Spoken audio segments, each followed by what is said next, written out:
welcome back to PH Hookup. I'm your host Manny, and today we have someone that's actually shaped most of the processes that I go through and my opinions on this industry. So we've got Curtis Clay on today. Hi, Kurt. How are we doing? I'm good, man. I'm good. Just, living. It's a little chilly here, but it's Nice. good. Yeah.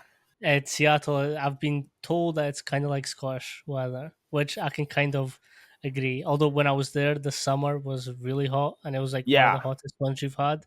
And I was like, Yeah. I think I'm getting lied to. um, but I do, and we've kind of done a podcast off air just now. But I do want to say that I owe a lot of my thought processes and just how I view this industry and Mm, speaking to people based on the interaction that we had when I was at your gym.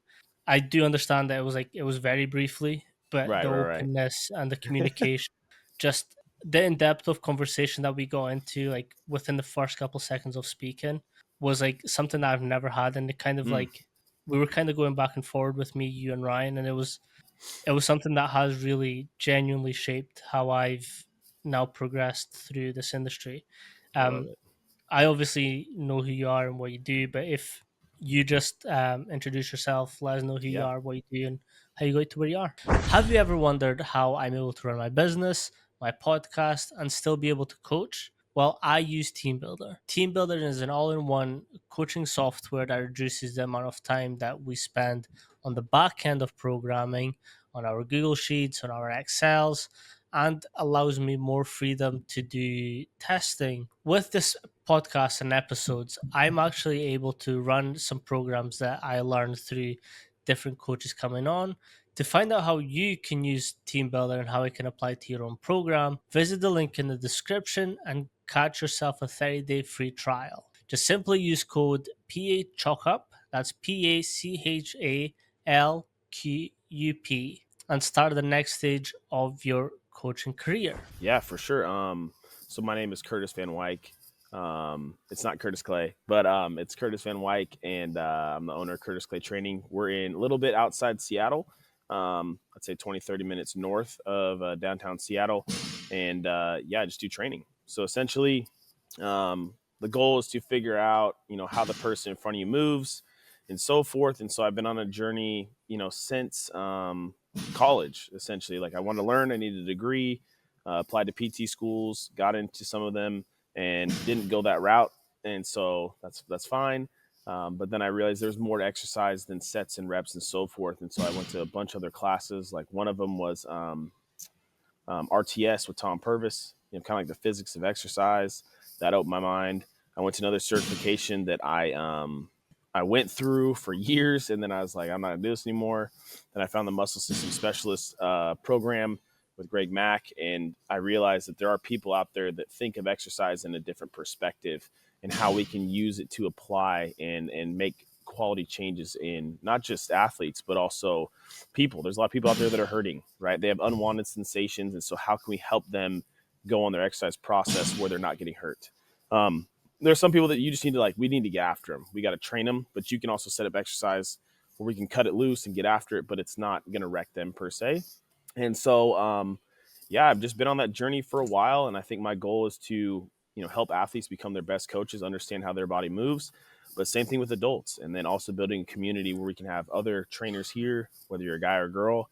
Right now, we only have guys, to where they can make an impact on those surrounding them. So I just wanted to build a facility where we can, have civil discourse, where we can learn. We can go learn something, bring it back as a group, talk about it. How does that apply? Does it work? Are there holes in the system?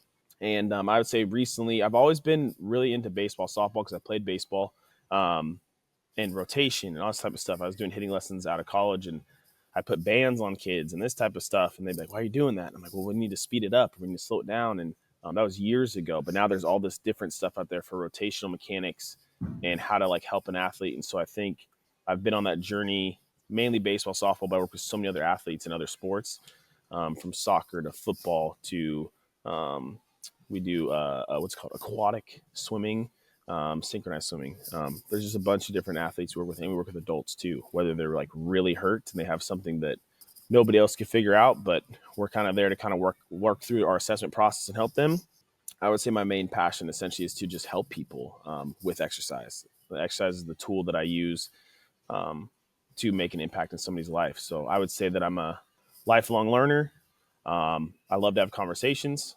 And as I've gotten older, people want to know the answer, but I feel like my answer typically is that it depends. So um, that's a little about me. I got my wife. We've been married for a plethora of years, which is a huge blessing.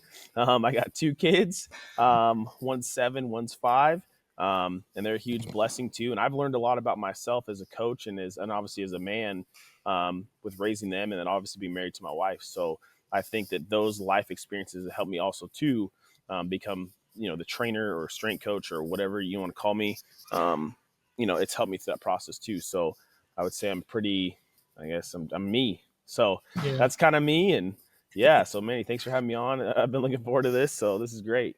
that's all good. I will also say, um, you're a great part of this podcast as well, because I know Coach Ron McKeefrey told Mm, me to make this podcast, but then as soon as he did, I had a session at your gym, and I was talking to you through, and he was like, "Yeah, let's go for it. Like, I'll come on. I'll do whatever you want." And mm-hmm. again, I am in a very fortunate position, um, to have known some great people and Yeah. people that have always sort of been in my corner.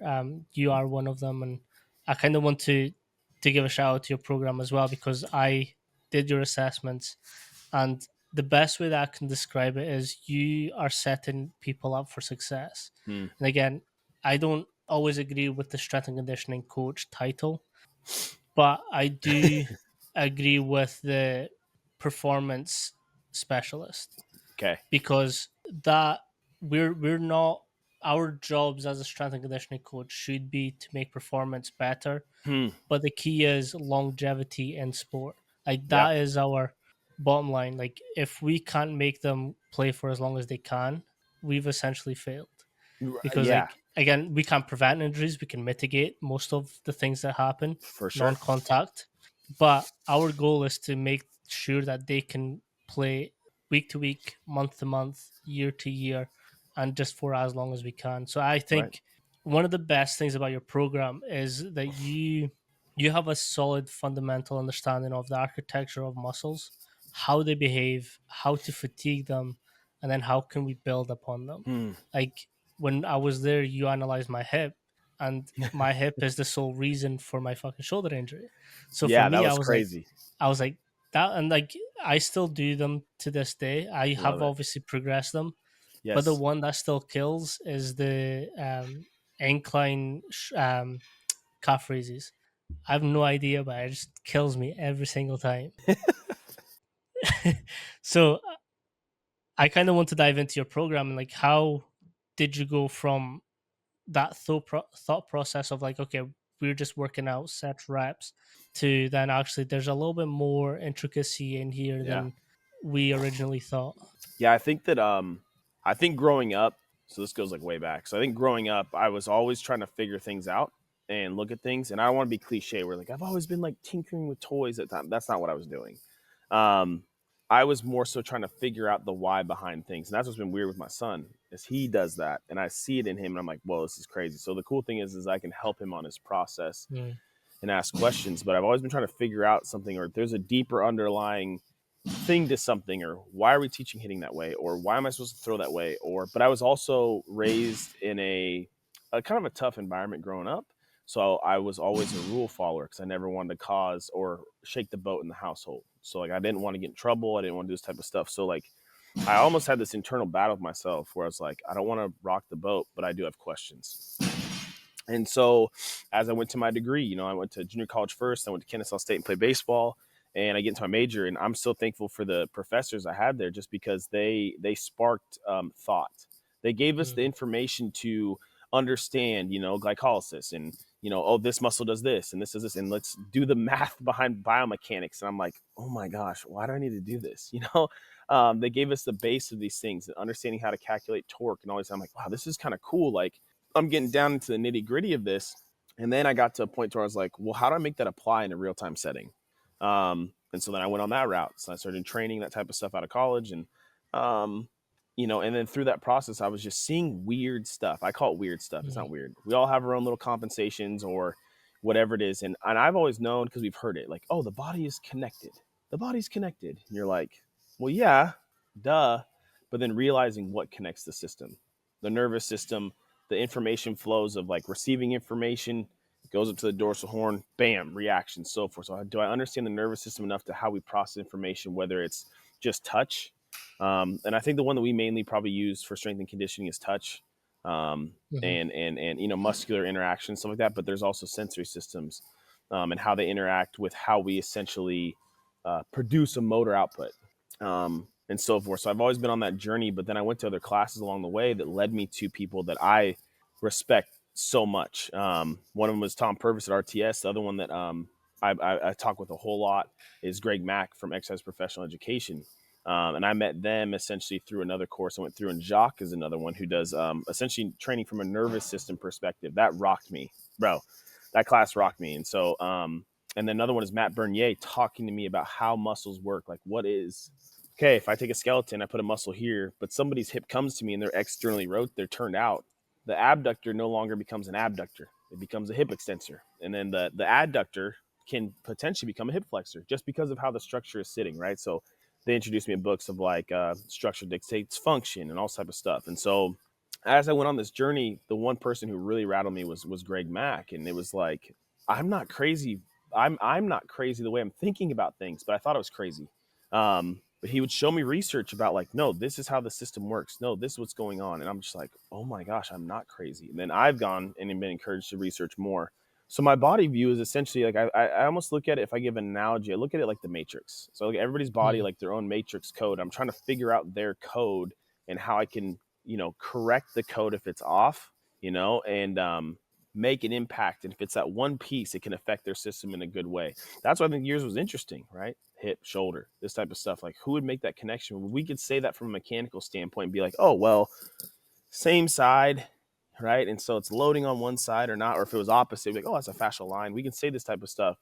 The hard part is we're trying to investigate the person in front of us Hmm. and how they're wired up. And so I appreciate that process of figuring out, okay, a weak link in somebody's system isn't always strength based. It could be a proprioception or an awareness of their system. Do they understand where their body is? This is a big one I've been on. Do you understand where your body is in time and space? Like we talk about body awareness, right? Or like whenever they do this movement, they speed up. It's like because they want to get out of that position fast. So then, with that being said, they're affecting time because they don't want to control their body in that three-dimensional continuum. Time adds the fourth dimension.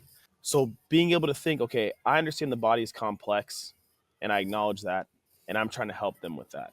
Um, and so I think that going to those courses helped me realize, one, I'm not nuts for thinking or crazy. I think that was the hard part I had to go get over of like, yeah, this is nuts. And like my perspective is if I have a young athlete, like we got to teach him how to play. We got to teach him how to do lunge. We got to teach him how to hinge. Like if we do just basic movements. But then as I feel, this is my perspective, I think as we get higher up in our skill set of playing sports, I feel like they need eyes on them more. I feel like they need eyes on them of like, oh my gosh, dude, this guy has to be on the like straight up right now. I'm like, oh, your wrist did this when you were hitting, and they're like, oh, and then it fixed everything, right? And like, oh, I feel so much better. I'm like, okay, great. Like, well, how'd you see that? Because I feel like we have to have keen eyes to Hmm. observe. I think a lot of times we're like, we want to exert our authority and say that we're show that we're smart, bro. The people wouldn't have come to you if you weren't smart or good at what you Hmm. do. And so I feel like we sometimes have to put on a show, but I just don't put on shows, you know. So yeah, but I think essentially my thought process was always kind of there, but then I had people like thankfully along the way that encouraged me to keep going and be like, yeah, think about that, then test it.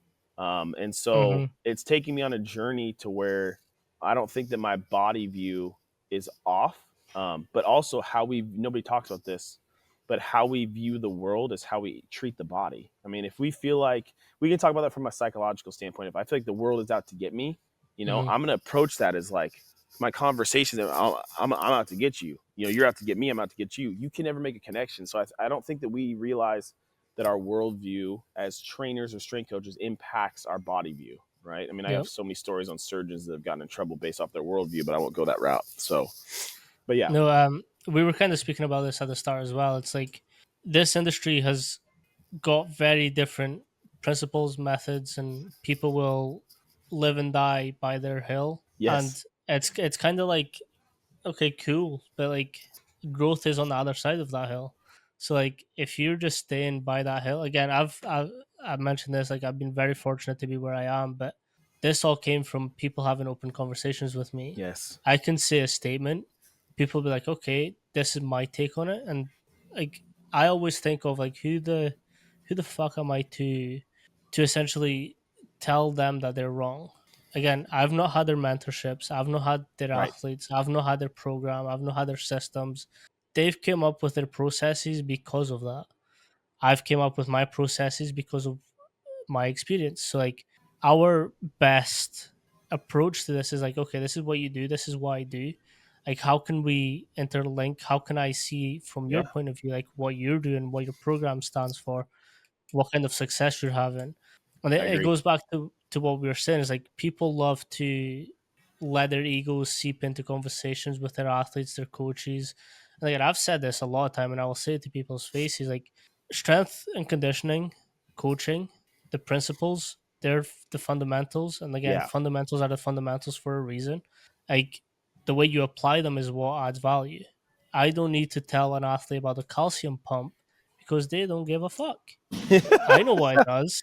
Yes. I know Yes. what it does. I went through education, but I'm not going to extend my vocabulary. I'm not going to talk about ATPs or whatever phosphate system you want to talk about Right. because Right. I want to make myself look valuable. And you said it the best way. Like they already know you have value because they're there. They're there. So I'm going to keep my language simple so they can understand. Yeah. Again, the performance is for them, not me. Correct. So coaches who want to make themselves feel and look like they're the only option for their athletes is kind of like, okay, I get what you're meaning, but that's again, there's umpteen other coaches that will be able to do the No. exact same thing. I know. I mean, that's the thing, right? Is like I think the fitness industry in general has turned training into a commodity. The best way I had a mentor tell me is like, dude, we're not a banana, right? Because how do people shop? I'm gonna say here in the U.S., how do they shop? Oh well, that's a gym, and I could go there and pay. I go to the Whole Foods gym and pay $50 for a banana, or I can go to Albertsons or Safeway or Kroger and pay $2 for the banana, and it's a banana. It's not the same thing. So like we haven't. You have to find a way to actually provide value. Now the hard part is with that is that I had one mentor tell me one time that you need to think science but talk client. Hmm. And so every client that walks in the door has their own language and how they want to be communicated to. Now you can say introverted, extroverted, whatever it is, but also like how old are they? Um, what are the references they use? Like I can't be like, oh, this kid's loose like Gumby, and kids are like, who's Gumby? So I'm like, oh my gosh, I got to find a new character that's really loose online. So how do I figure out a way to communicate with that person in front of me, right? Because I'm not going to speak the same to everybody. There might be Hmm. commonalities in some aspect, but I can still have a group conversation with somebody. But there's walls that are put down in that scenario. So when you almost strive to understand what the person in front of you is saying, but if I have a one-on-one conversation, it's a deep conversation. I have to speak to that person directly and what resonates with them. I can't use analogies or parables or whatever it is that essentially don't make sense to them. They have to give me the information to know how they operate so I can communicate with them. So Hmm. I think it's crucial. I think more of us are similar than we realize, right? Like if you go to PRI, they're like, well, no, it's this. They're always stuck in this. And then you go to GOTA and they're talking about them. Like, you guys realize you're all kind of saying similar stuff, but you guys over here want to act like this and bash everybody. And then PRI is what? More of a PT perspective, but it's not PT, but it's PT. And then you've got that, there's all these different things. Like it just depends on the environment that you want to operate in. And if you want to Hmm. operate as I'm sophisticated, you might do a different certification. Or if I want to be like in somebody's face, you're gonna probably pick a certification or a camp that gets into people. You love that stuff, right? So I think we're all kind of seeing the same thing, but if we could dialogue and have a conversation and bring walls down, I think we could help more people. Hmm. So I've yeah. very early on, I had Sitchin McDonald, who's also a private facility owner in Seattle, and he put it the best way. We can agree on 95% of a program, right? But there's also that 5% where you can either be egocentric and be like, "Nah, fuck you, Mm-hmm. That 5% is mine. Like I have 100%, you can have whatever's left. But Right. our way to discord and communicate and work through that 5% is what makes great coaches great coaches. Again, I was part of the football program. We Mm, shout a lot, but if I have a young kid coming into my program now, I'm not going to act the same way I did right. in that weight room than with them. So like it's also understanding people. And again, we talk a lot about cues on this Mm, podcast, and it's how you deliver them. I have this principle now where if an athlete isn't understanding my cues, that's not their fault. no. That's No. my fault. Like I'm not talking in a way that helps them understand what I want them to do. So Right. I'm not going to be like, I'm not going to get frustrated and be like, why can you not get this? It's a simple movement. You need to understand it. Like it's simple. Like I'm going to go through different cues, go through different techniques. Again, you talked about sensories and touch, and Yeah. like touch is a big powerful one because you can be like, I want you to move here. And they're like, oh, okay. Like that's where I'm moving from. Right. I need you to peel back from this way. I need you to rotate this way. And like twisting them or physically acting upon them. Or again, I love the cue ripping the carpet apart for knee valgus. I Mm, think everyone just understands that one. It's just click. yeah. They can latch it onto that. They Yeah. have like, oh, I know what that is, and they latch it. Yeah, for sure. Again, it comes from talking with people, but like people can only understand your message when you make it clear for the way that they're understanding and they take it. On that, we kind of go into some of the cultural aspects Yeah. of performance. Um, do you want to dive into a little bit of where you were coming from when we started talking about it, Yeah. and we can Yeah. sort of go from there? For sure. I mean, I think so. It's back to communication, right? So the language that we're using, how we're communicating with the person in front of us. I'll keep this part kind of brief because we talked about it. We had an athlete come in. He's probably started about 2 months ago.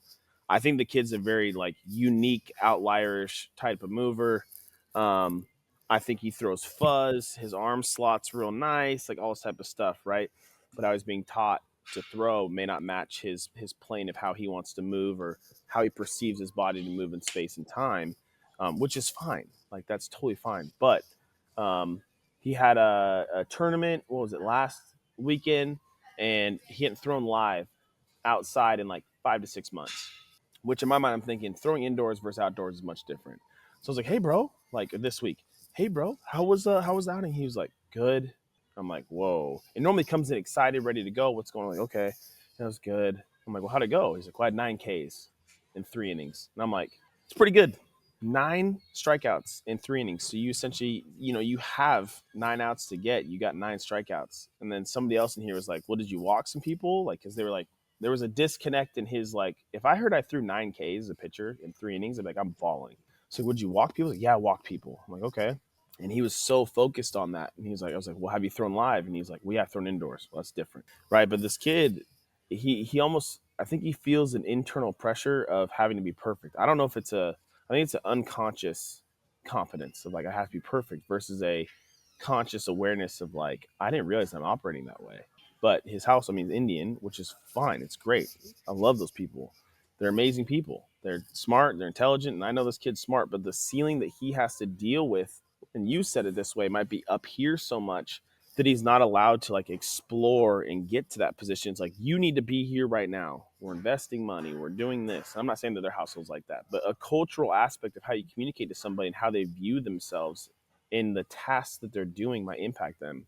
And so I told him, I was like, dude, I think you're just focusing on the negative, right? And he's like, well, I've always had trouble with location. And I was like, well, if you keep thinking about that, like I have trouble with location, it's going to come true because you could strike out 3 guys, do 1 walk, and you won't even think about the 3 strikeouts. You'll think about the walk, and you'll be like, I can't locate, blah blah. You're making that come true, and so the hard part is helping the person in front of you. Like, what's their background? You could take culture. You could look at the parents and how the parents parent in the household. You can think about their coaches and how they're coaching them on their, whatever sport they play. There's all these things that impact and create the culture of the athlete in front of you. But the bigger thing for him was like just his culture in general, like what his ethnicity was and what is expected. Academics, you do this. Dude, the kid's like in college. Like this kid. When I say this kid's smart, he's so smart. Like some kid was in here was like I'm having trouble with calculus, blah, blah, blah. And he's like, what is it? And they're like, well, I'm having trouble with this. He's like, oh, it's just this, this, and this. Come over to the whiteboard. He just like off the cuff was like, and they're like, oh, that makes sense. I'm like, he's really good at that, but he thinks that movement and throwing is an Excel sheet of A plus B equals C. Dude, it's a Mm. biological system. It's not a mathematical model. And it was cool because I could reflect back on that with him too. And I'm like, dude, you're fine, but give yourself some grace. And I forgot what I had said. I was like, are you? So somebody else in here asked him, he's like, well, there's a difference between acknowledging that you're having trouble locating the ball and like obsessing Fixating on. over it. Yeah, yes, that's the word, fixation, and having a fixation on it. And so he was like it hit him, and he was like, so I'm like fixating on it. I'm like, yeah. He was like, that makes sense. So the other guy that came in, because the culture we built here is we can all partake in conversations. Because the cool thing was, is the guy that said it to him, he's the exact same way. So what did that tell me with this guy next to me? He acknowledged that he was a fixation person versus this. So when we're communicating to people, understanding so many things about them will help us to know how to communicate with them, and so Mm. forth. But that was kind of the gist of it. And I think it's more important than we even realize.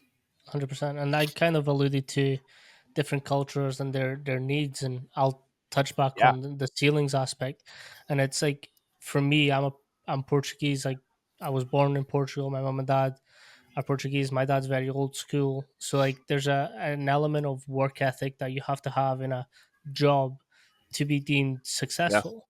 So for me, when although like I know how much work I've put into this industry, how much Yeah. I've done with it, because it's not that traditional like manual labor type industry. My parents don't really understand what I do, so the ceiling's here, but I'm kind of like operating here to them. But like, if we looked at work ethic and how much work I've put in, how much dedication I've put in, I am there, Yeah. Oh but yeah. it's just in an unconventional way. So when they see me working and just being on a screen and playing and talking with other coaches, they're kind of like, yeah, cool, but like, how's that hard work? Right. Right. And again, it's not a diss on them. Like, they are No. extremely No. No. proud No. of No. No. everything I do, but it's just like different cultural, um like the culture of that person can seep into everything that they do. For Like, sure. I'm a very perfectionist type person because I've always seen my mom and dad work 2 3 different jobs. So for me, like, I need to work hard to make sure that everything that I do is worth it. But like, Hmm. that's on me. And it's it's understanding how those can play into the weight room, but then also into a team. Like, say Yeah. you've got, like, the US is a little bit different because you have all different types of cultures mingling in with one another. Yes. Like, you can have someone that's from a very academic, from a very working class altogether, and like, how do we navigate that as coaches? As like, okay, I know I need to speak to this person this way, but this person actually needs a little bit more of instructional. Like, I need to Yeah. explain the how and the why, where someone else, I can just tell them, hey, squat, and they'll squat. Yes. Yeah. Yeah. Yeah. For sure. And that's real. I mean, I think that the hard time. If I'm being general with this, I think a lot of coaches, what they'll do is they'll think this is how I view the world. This is the culture that I come from, and I push that on the Mm, others that I work with. Right. So you said something earlier too, and I didn't talk about this, but you were like, not knowing a coach's experience and so forth. I think that one thing that we have to understand is depending on the clients that come in the door, that's going to shape the type of training that we do. So mhm, if I am working with only adults, my training is going to be shaped around that, right? So, and I gave an analogy with a hitter yesterday that if every pitch that you're getting is a data point and you're an AI algorithm or your AI is going to learn to that. mhm, So if I get a bunch of parents that I'm going to train and I want to train them athletic, I have to find parents potentially that were ex athletes that want to stay athletic. But if I'm getting adults that come in that like, I don't want my back to hurt when I'm training or living, or working or whatever it is, I might get this type of athlete or client in front of me that's going to shape my training. So the data that is coming to you or the clients that are coming to you will dictate the type of training that you do. Um, there's always a disconnect. I think a lot of trainers stop training when mhm, there's I want to train athletes and they train adults like athletes. And I'm being general with this. And they're like, well, I'm not doing what I want to do.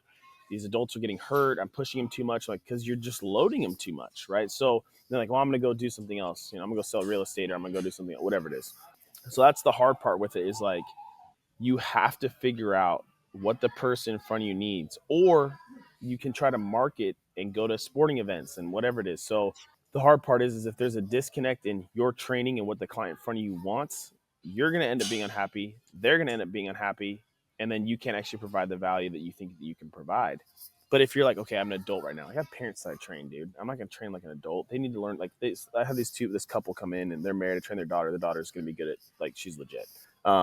She's like 12 or 13, and the parents were just like, the dad was intrigued by our conversations about softball and development and this type of stuff, and the mom was just like sitting here because I was supposed to assess him, assess the mom first, and then he just asked a question. And we went for an hour, and I was like, well, just let you know, we need to reschedule this.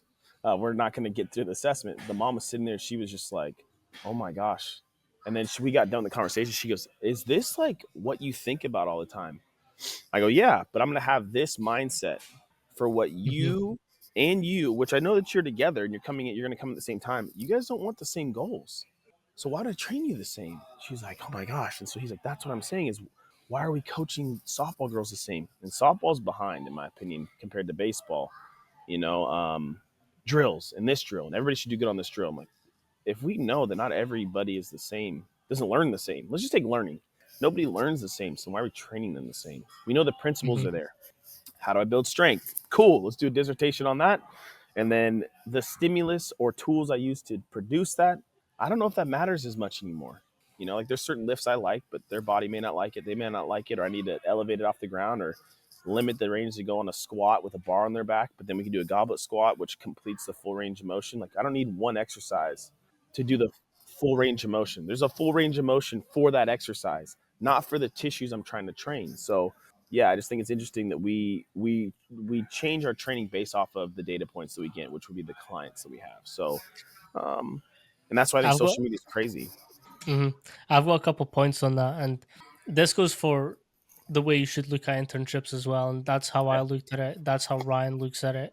Um, and it's you need to be good at what's in front of you right now. Yeah. Like as an intern, you're going to clean a lot, Yeah. and to have Yeah. expectations on being like I'm going to program for the whole time is ludicrous. Like Yeah. Yeah. your first internship, you're a glorified cleaner. You will get to talk to some athletes, but you're a glorified cleaner. You're going to clean up chalk, clean the dumbbell pit. The racks need wiped down. Like, but I found, and this is the mentality that I went across there with, is I've got however long this internship is to make everyone know and remember who I am. Correct. That was my sole goal when I was across there. I showed up, I cleaned, I did whatever I want, but that led to more tasks. Mm-hmm. I would attack those tasks the exact same way. There was one point where I went from weight room, nutrition, uh, PT, water bottles. I did fucking everything, Yeah. restocking. But like that's the expectation that I put on myself, and you kind of have to attack your coach in the same way. Like Yeah. if I have someone coming in with shoulder pinching or injuries, I'm going to treat that. I'm not going to be like, oh yeah, we're doing 5x5 fucking I love shoulder it. presses. Like we're not going to do that. I'm not going Yeah. to do that. I'm going to assess first of all. And you said something earlier where our goal is to sort of, if we look at the human body as a puzzle, we need to find each piece and where they connect with each Yeah. other.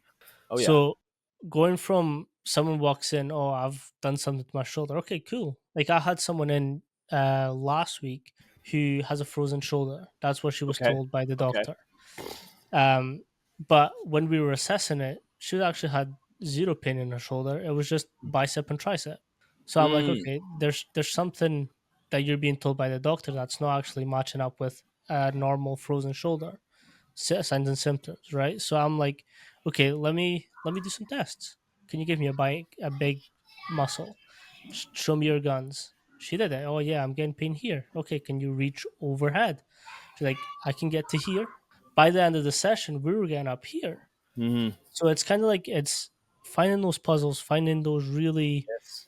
intricate ways of movement. And again, I owe this to you. I look at movement differently because of that time we spent together. It's like there isn't just a 0 to 100. Mm, There's We're going to throw letters in there. We're going to throw signs in there. Like the human body is so complex, and you can't go in the mind dude. of, okay, they're wanting to get strong, 5 by 5s, three by Right. fives, three Right. by threes. That's that's going to do no good. It's true. I mean, it's hard. I think one thing that's helped my training too in general is looking for things that do not change in the system. Hmm. If I'm training somebody and this area is getting better and this is it or this is too, and there's this one area or this movement, however you want to think about it, that's just not getting better. I'm gonna dive into this. I mean, rotation is a perfect indication of that, right? Like we can say the outcome of hitting a ball or whatever it is, but if they're like, oh, I swing and I have back pain, like, whoa, what's going on here? What are all the pieces and the components of rotation that need to happen? Right? Like, okay, the pieces are pretty good. The structure looks pretty good. They're able to control these different muscle contractions, which would in turn help with rotation. But then how are they thinking about driving their car? Right? I mean, a Porsche is not meant to go off roading. So if you're telling a Porsche to go off roading, it may do it for a bit, but then it's going to break down. Right? So I think rotation is a huge key to that too, because it's like, if they're like, oh, well, an athlete, they're rotating all the time. So like we can't do any rotational stuff in the gym in season. Yeah, I don't know if that's true. You're swinging let's say baseball, a 30-ounce bat. You're swinging it, and all the way to the end, it's a little more or a little bit more torque on the system because it's not attached to the system. So I understand that, but could we have them slow down on a twist, and that's not the same velocity to rotate their tires? I mean, there's so many things that we can do with that. But I think the hard part is understanding that, I had an athlete like, yeah, like I keep over rotating when I hit, my back hurts. Looked at their foot on their plant leg, and they couldn't control pronation. So they can't control pronation. They're going to land in supination. And then when I land in supination, aka like a calf raise, not like a huge calf raise, but like, just, Hmm. supination. Just enough to Full, people yeah, tend to. full foot. Yeah, then they go to swing. There's nothing resisting them going into supination. They're going to go into more supination, which means the spine is going to take the stress. So it's like we look at the big stuff where it's like, oh, we got to get you to, no stride or do this. And it's like, it literally was just their left foot or their Yeah. plant leg controlling that. And I was like, God, no pain. That feels better. My swing feels better. We talked nothing about their swing mechanics, how they should hold the bat, whatever it is. The body adapts to stresses, and we have to figure those things out. So Hmm. I think it's a complicated thing. And I feel like, in my perspective, every exercise, every movement I have them do to me, and I think the guys here too, it's an assessment. Hmm. Because if I have an athlete come in and they do a lunge, I'm like, dude, they're killing it. And one day they come in, I'm like, what was that? That's not their normal lunge. Something's off.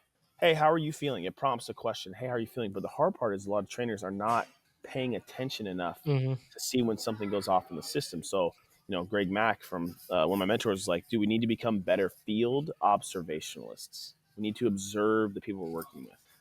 But yeah, that's a whole other story. We talk a lot about coaching eye on this channel, and Mm, it's something very unique that, again, I have ADHD and I'm dyslexic as shit. So there's obviously some mental stuff there, but I always look for the positive in it. I can in my head slow down time when I'm looking hmm. at movement, and it's that very specific skill that I am always looking for. Like when Yes. someone's doing a squat or something, I'm visually seeing every single movement. And again, going back to that architecture of the muscle, like I Yeah. know how it should be moving, how the nerves sort of Yeah. prompt Yeah. that movement. Like Yeah. how are we as coaches able to see what's going on further than, oh, this is a squat, oh, this is rotation. And again, I always go back to your videos on rotational work and breaking them down, how complex it is, how the spine can move. Yeah. And again, we both have spoke about him, but Vernon Griffith, like he's Yeah. got Yeah. this amazing video on, okay, the spine, like we're taught that the spine should be stiff and you Yeah. should control it at all times. But then he imposed this question of, okay, but like what about a quad amputee? He's got no limbs. Like his spine, that's all it's doing. It's moving. It's that way that he's getting about. He has to sort of maneuver his spine, twist and Yeah. turn to get movement. So then, are our spines meant to be stiff? You got to think of it this way, right? So they're not meant to be stiff, right? So this was hard. Is like growing up, we would do monkey bars. we would do, we would be outside and do stuff. But I think what I'm seeing with the athletes now is they're not taking their body on excursions, Mm, right? mhm. So there's a documentary on Netflix, which this is kind of like way off, kind of weird, but and this probably gives you an idea of like what I watch and then the lens I'm looking through. But there's a documentary on Netflix called Babies, Okay. and we watched the first season, and it was essentially based on hormonal responses with children and how fathers can connect with their babies more. Because like once the child's born, there's like an automatic hormone response where like essentially the mother and the child connect. So I was intrigued by that. But then season two is all about like movement, and I was fascinated. And so essentially what they were saying in the second season is that every movement is built upon one another as they grow in age. So at a young age with my kids, I'm not telling them technical stuff. I'm like, hey, Mhm, swing this way. Hey, do this. Hey, let's climb on this. You want to go climb that? Sure. You want to go do something dangerous? I'll be right there. Like you're gonna climb this ladder and do this. Like go do it. So I think we're losing the capability of athletes being able to have those movement experiences built into their system. So with that being said, if we're telling a kid, let's just say this, good posture, stand up, good mhm, posture, we don't know how they're interpreting that, but we show them so they mimic that, right? Because like my son doesn't do what I tell him to do all the time, but he'll do what he sees me do. mhm. He'll do what he Monkey sees sees, me monkey do, do. right? So it's like, wait a second, if you're gonna do what you see me do, okay, let's dial this thing in. So how do I demonstrate to him? Like he sees me on the ground rolling around doing stuff. We're gonna jump on a beanbag, like there's certain things I can do based off the size of their little furniture. I'm a large human, so I Mhm, can't do everything they're doing.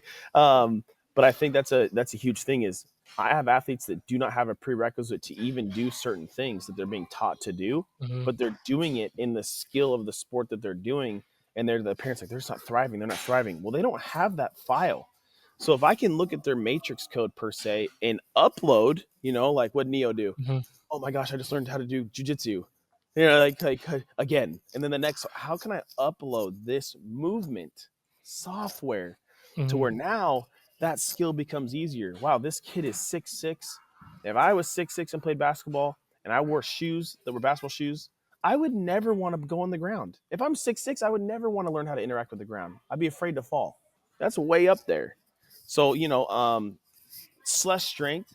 Corey Schlesinger talks about like how he gets his guys to crawl years ago when he's at mhm, Stanford. And I think the thing is why he's been so successful too is he said we're glorified PE teachers. And I thought that perspective was so humbling because especially now we are losing athletic capabilities and athletes to come in mhm. the door because they're losing these prerequisites of playing outside doing things. So Yeah. understanding the intricacies of like, okay, how can I help them? Okay, if we learn how to use the ground, their spine's gonna move better. How do we teach them how to move the spine? Like, if I'm telling a kid in the weight room, a baseball player, to do a deadlift, which we should brace our spine. Don't get me wrong, we should brace. Like, dude, Yeah. the spine needs to Bracing's do. key. Yeah. Yeah, dude. I mean, the spine should do what the task at hand is demanding of it.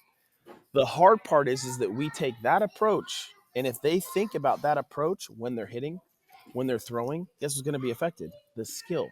Because we do everything in the weight room, and this is my theory. We do everything in the weight room in neutral. Mhm, And then we go to mhm, the skill sport and they're doing everything away from neutral. So how do we one teach them what their plumb line is of their spine and then take them on an excursion? And you could build this out in a beautiful progression. A deadlift, 2 feet on the ground. Then you can go a kickstand or a B stance. Then you can potentially, if you want to get really crazy, load one side with like a 5% difference than the other, and then 10 and whatever it is, and learning that. You could use a mace and do deadlifts where all the weight's on one mhm, side and how they can negotiate their spine. So they're not getting a bunch of movement, but they're learning how to negotiate when the load is on one side versus the other. Then we can actually do spinal cars. Then we can do cable stuff to work. Like you can do that. I think starting there in the plumb line, will help, but then taking them on an excursion. But there's a disconnect. The weight mhm, room wants to keep everything neutral, but in sports, everything is away from neutral. And we wonder why athletes are getting non contact injuries because we're telling them to be strong in neutral. So, in time and space, if I'm strong from here, but I don't know how to get here and then return back, why would I expect non contact injuries to go down? mhm, Right. And now we got coaches that are like, well, we're having them jump side to side, this type of stuff. That's great. Do that. Mix it up. Stimulate the system and then have them go on excursion, come back. Like, what is homeostasis? mhm, Maintaining mhm, balance. But then can I go on an excursion and return back to here? If they don't know what this is and we're teaching them to go on these excursions, we're like Peter Pan, bro. We're Peter mhm. Pan. We're like, I'm lost, boy. I don't know what to do. You know? It's not even that. It's as well like when we do explore those movements, how can we find homeostasis in those movements? Like Yes. I always talk, and I'm giving credit to Rob Anderson here. Like he had this beautiful system of mitigation and injuries, and it's we should start isometric, Mm, go into coming out of isometric, like, and I've then further developed this, but the last step is still his, and it's like, okay, now how can I contract? Then how can I apply some plyometrics in there, and then how can I put it through ballistics? So if we're yes. talking about like rugby, for instance, right? I'm here. Our center is here. I'm going to make tackles that are overextension, and this is how Okay. I dislocated my shoulder. I went in for an overextended tackle. Someone ran into my shoulder, pops out. I'm injured. But if I had some control out there enough to still have and still elicit that powerful, quick movement, Right. but out there, that would have saved me from injury. Yes. So But we yeah, also need, potentially, yeah, yeah. right? I think it would have been a better I would have had situation. more control. There would Yeah. Oh be more yeah. mitigation in there. Yes. So Hands down. yeah, so it's kind of like that thing of, and again, I've only known a couple of this, and I say this with the most utmost respect. And there's mad science in what we do, and you're one of them where you explore movement further than what we originally think. Another one is Josh Chung, who is an Mm-hmm. amazing physiotherapist, and the way that he explores movement and explores different connections with it, it's kind of like your diary sessions on your Instagram, where you're exploring movement, you're exploring rotation, different spinal movements, different bodily movement that can lead to something better. And it's this thought process of like, okay, this is what we know to be true and normal. What's on the other side of that? Right. Like, Right. where can we go from there? Where can we explore to better equip this athlete for longevity? Yeah, I think that's a crucial thing, right? I mean, if I looked at last year, I worked with a team and I worked at UW softball last year. They had 17 girls on the team. They played probably 14 ish. So, like, dude, we could have no injuries. And I Mm, had to get them stronger, but more dynamic. So, my goal was to individualize all their programming. And if they understood what they were trying to do and so forth, dude, we had like no injuries. We had one girl step on a base kind of weird last year, but that was it. We had no like injuries. And so, I credit, the women, the team for partaking in a whole new way of how we were training. We were still deadlifting, we were still mm, squatting, but then they would do some skill acquisition stuff at the end, or hey, based off your assessment, you're going to do a pull down versus you're going to do a row. And then when you do a row, you're going to be at a 45-degree angle or whatever it is. How do we figure out essentially building it around them so their body can process? And then they start to realize that, oh my gosh, what I'm doing here, it's applying to my throw. It's applying to my hitting, and that learning curve speeds up. And then I'm communicating with the coaches. So I think if we can find a way to dial those things in and help them play for longer, mm. dude. I mean, generally speaking, dude, sports is not healthy. No, Like, let's be honest. I mean, we're pushing the it's not, bodies to their extremes. Yep. dude. It's not healthy, right? I mean, they made a whole new medical profession based off of Mm, sports injuries. Oh, you're a sports med doctor. Oh, we made a whole different profession because of the stresses of sports. And it's hard for us as strength coaches or trainers, or how do you say, performance specialists, to how do we help with the longevity to mitigate this stuff as best as possible. And I think for me, that's the fun part, man. I mean, and I think that if the athlete or even the adults that I train, if they have an awareness of what they're trying to do, they can prevent that stuff from happening, or they won't put their body in a situation where they'll get hurt. Like Mahomes, there's that big one on Mahomes where he like hmm. got The tackled and went twisting. Yep. backwards. Yep. Dude, Bobby trained him for that. They do that stuff. He has Hmm. awareness of how to organize that, and that's crazy. Like, oh, he did the play, but what amazed me is he didn't get hurt. Hmm. Like what? So I think there's as all. well as like we with the mitigation, and it's a thing where even if it does happen and they get injured, we can bring them back a lot quicker than if they were not to do it, Yes. right? Because Yes. No. Yep. the whole thing, and again, I hate prevention. Like you can't prevent anything I from know. happening. You I can't. know. I know we want to, but we can't. Like it's like mitigation at least gives you the wiggle room to be like, okay, we mitigated it, it still happened, but let's see you come back quicker. Yeah, And yeah, like the best way that I can describe mitigation is like we're building the systems around the injury to be able to deal with that injury. I love it. And Spot on. it's just again it takes conversations like again we talk about being married to certain exercises and dying on hills, but like I used to die on deadlifts, but now I Feel kind you. of look, I was like, yeah, but it depends. Like, do they need Yeah, it? And again, like I'm kind of working on this theory and how it can potentially apply.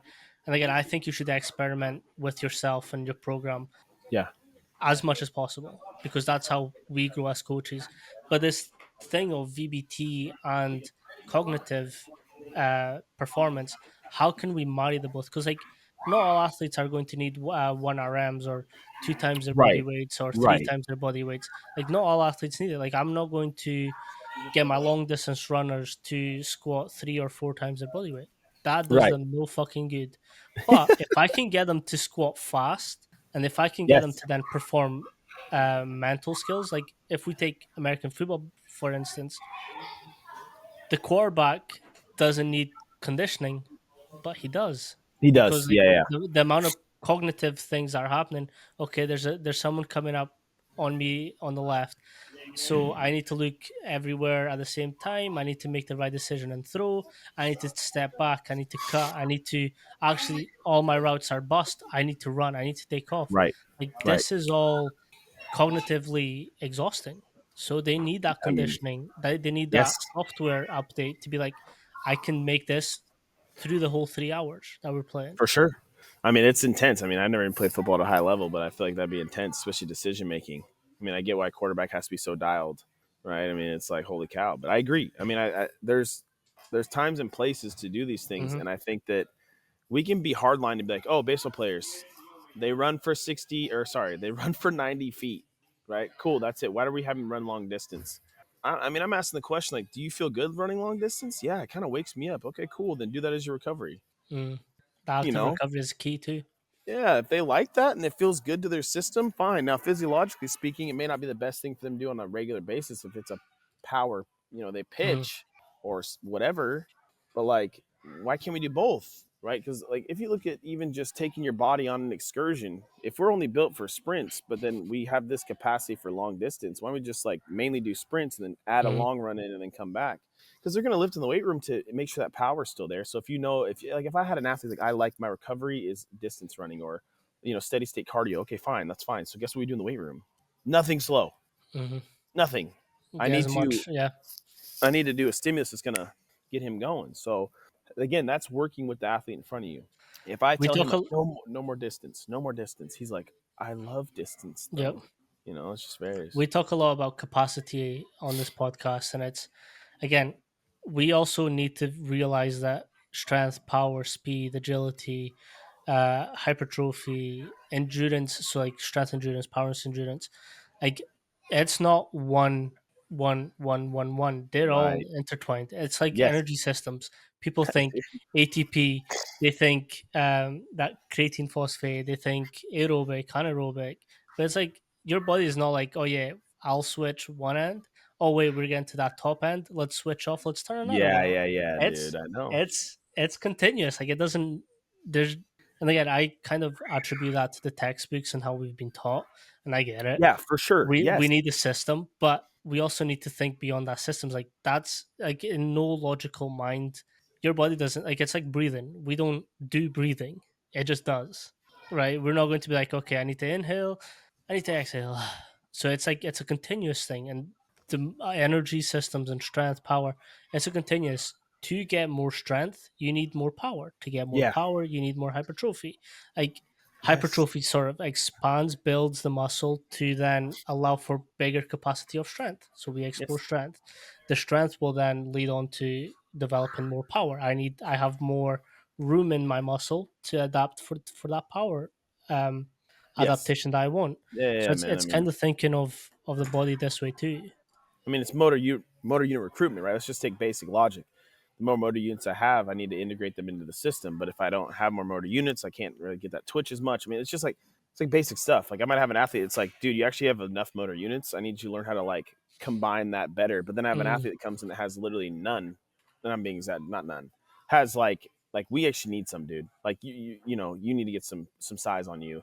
Not crazy size, but like we need to get you like a little more dense, legit Mm-hmm. muscle, and then we can wire those things up, right? And like people are like, dude, my son hasn't gained a bunch of weight, but he's like way more powerful. I'm like, well, one, he's moving better, but then two, he's wired up in a better manner. He has better muscle. It's not just like there, right? So Mm-hmm.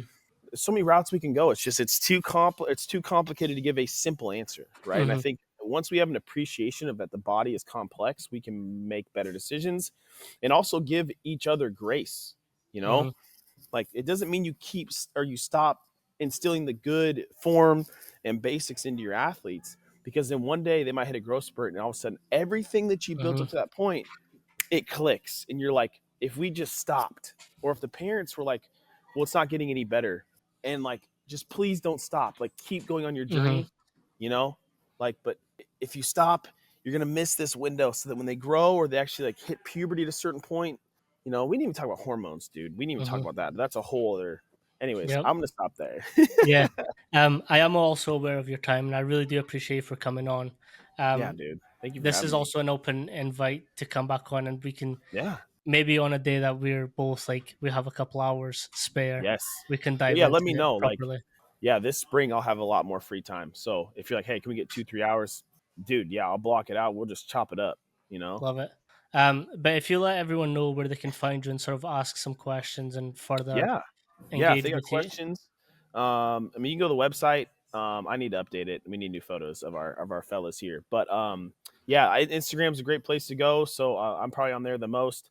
I do have Twitter. I'm not on there a whole bunch, but I'd say Instagram's probably the best um, to interact. If you direct message me, I'll probably get back to you.